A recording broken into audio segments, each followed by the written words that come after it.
Guys, I'm delighted to welcome to the podcast an Indian journalist named Aarti Tikoo. Now, she is in India. We're actually Skyping across the ocean, if you will. And she had a very interesting experience with Twitter. Now, Aarti, by way of background, she has written for a whole bunch of Indian publications.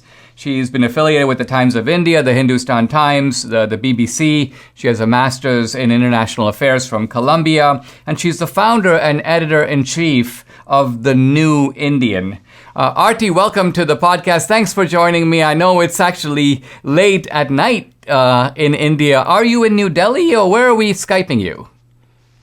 I am in New Delhi. I am a journalist who has worked in India and elsewhere as well for the last 2 decades. I am I've been focused on conflict zones of India, which includes Kashmir and Northeast and Maoist terror belt in India. I've been also engaged in many of the diplomatic initiatives taken by India and the US as well.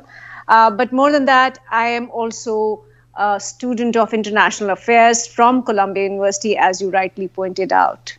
Aarti, you did a tweet which I'm going to read because I think it's very interesting. It refers to your brother. My brother, Tikoo Sahil, who lives in Srinagar, is being openly threatened by jihadi terrorists sitting in Kashmir, India. But also you say they're handlers in Pakistan, UK, and US.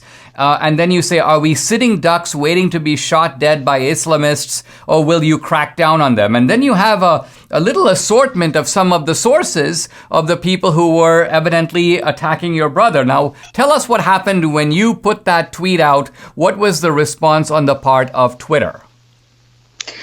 For the sake of your audience, let me mention that I am a displaced Kashmiri Hindu who was driven out from Kashmir, my homeland, along with other 300,000 Kashmiri Hindus by Pakistan-sponsored Islamist terrorists in 1990.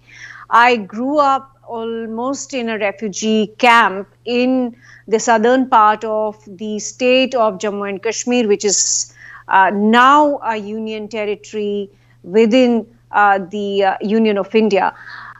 And I've been a journalist for the last 20 years. I have extensively written on the Kashmir conflict. I have worked in Jammu and Kashmir, and I have also worked, as I pointed out earlier, in other conflict zones. Now, on Twitter Spaces, which is a feature of Twitter where audio is the medium of conversations and discussions around the globe, I have been noticing that Pakistan-sponsored Islamists, Pakistan-sponsored terror groups have been given a free hand to mobilize separatists, mobilize Islamists in Kashmir to fight against India, to take up arms against India. And in one of the Twitter Spaces where my brother, who's a businessman and who works in Jammu as well as Srinagar. These are the two capitals of Jammu and Kashmir Union Territory within the Union of India. And as we know that Kashmir has been a conflict zone because Pakistan has had 4 conventional wars with India over Jammu and Kashmir and has been propagating cross-border terrorism in the last 3 decades. Lashkar-e-Taiba, Jaish-e-Mohammed, Hizbul Mujahideen, which are 3 designated terror groups which are being backed by Pakistani military and ISI, which is their intelligence agency. They have been operational in Jammu and Kashmir. But it's the Kashmiri Muslim diaspora in the United States and the United Kingdom who've been backing these terror groups and who've been backing the Pakistani military, and they are openly mobilizing Islamists in Kashmir against not just the Indian state, which is Indian police and army and Indian government, but also Hindu civilians, which includes my own community, which is Kashmiri Hindu community. As I said, that we were driven out in 1990 by Pakistan-sponsored Islamists. So in one of the Twitter spaces, there was a discussion where my brother Sahil Tikoo was openly threatened, and these people, some of whom are based in the United Kingdom, some are in the US, some are in Islamabad and Rawalpindi, and some are in Indian Kashmir. They were openly threatening to kill him. So it was my fundamental right as an Indian citizen to plead before the government of India, and I tagged the Home Ministry of India, which is by the handle of HMO. In my tweet, you can see that. I posted a recording of that conversation where the threat was being issued against my brother, and I asked the government of India to protect my family, my brother, because we have been vulnerable, we have been driven out, we've been the victims of Islamist terrorism. I mean, Aarti, Now, what I find incredible is that you did that, right? And then Twitter labels your tweet as hate speech. So in other words, they act as if you're the one who is the danger. And it seems to me they deleted the tweet. They, I guess, took away your Twitter handle so you couldn't post on Twitter. Talk a little bit about what you did to fight back against Twitter and how you prevailed.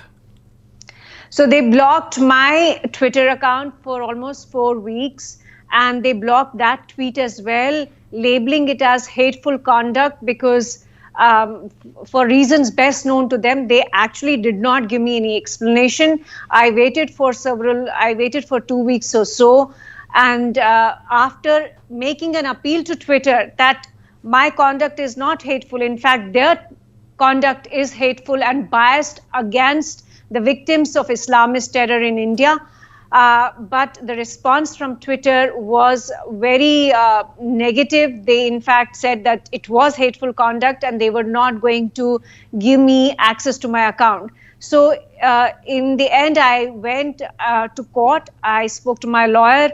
We filed a writ petition which essentially asked the government of India to protect my fundamental rights as an Indian citizen, because Twitter is not a state. Twitter is not a sovereign. Twitter is not a country. It's not a nation which provides any fundamental rights to anybody. So I asked the government of India to protect my fundamental rights. And in fact, I was also challenging the government of India, which has had an agreement with Twitter Inc.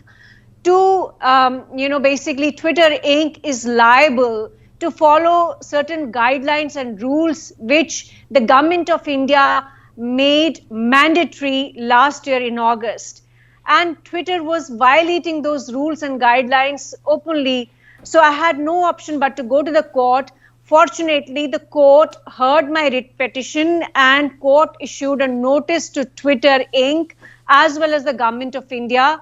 And I think just 2 days later, Twitter may have calculated and recalculated their damages, and they might have realized that if I go around and the court gives a very negative observation against Twitter Inc., they will lose a huge market like India, because India is the largest democracy, the largest open market. They do not have a market in China. They don't have a market in Middle East or anywhere else. So they might have realized that it's going to be a costly affair, because they would come across as sympathizers and also supporters of Islamist terror. That is why then they reversed their decision and they restored my account and restored the tweet which they had labeled as hateful conduct. Aarti, I want to congratulate you. It takes a lot of bravery to fight these kinds of battles and to see them through, and you clearly have that kind of conviction. Listen, I'd love to have you come on the podcast another time to talk in more detail about the underlying conflicts that you cover around the world. But thanks for joining me, and all the best to you. Thank you. Thanks.